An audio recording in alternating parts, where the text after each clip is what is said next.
Hey coaches, Coach Troshak here, the Coach's Edge, here to present our 2-3 zone package. The habits, the principles, the keys discussed in this package can be used against other zones, but I'm going to specifically talk about how to attack a 2-3 zone. Now before we begin, let's go over some things in general in attacking a 2-3 zone. So you got to ask yourself, what are some strengths of your team? What's the personnel of your team?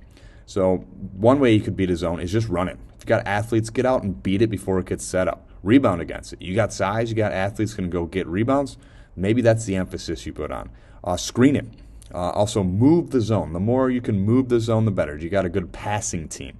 And then drive it. You got some slashers that can get in gaps. So you got to ask yourself as a coach, what are one or two things that we can really master off of this list and hang our hat on, to attack this 2-3 zone? And if you can get really good at one or two things off this list, it's going to make your life easier as a team when you attack a 2-3 zone.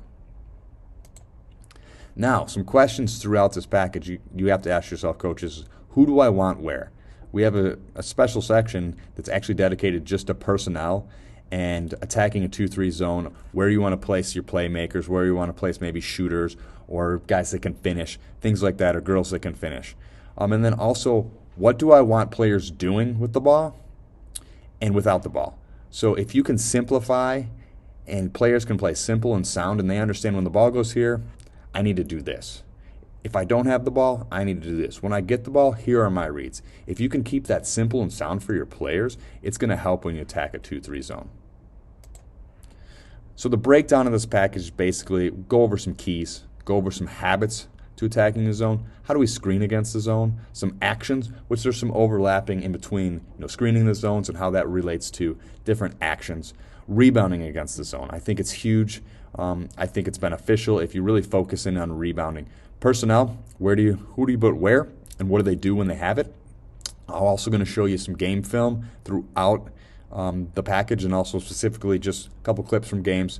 Also show you a couple drills, and at the end, a couple of my favorite sets. Now there are some already on the Coach's Edge, so some of them you might have seen or I've already gone over, but I'll just include some sets at the end. So hopefully you enjoy this package, and as always, make it your own.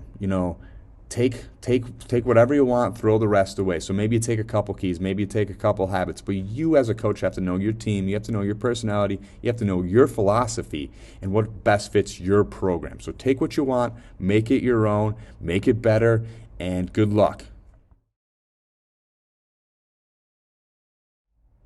I forgot something, and it might be the most important thing, and that is skill development. So here's a quote from Coach Kramer, and it's, if your X's can't defend and rebound and your O's can't shoot, dribble, and pass, it doesn't matter what you run.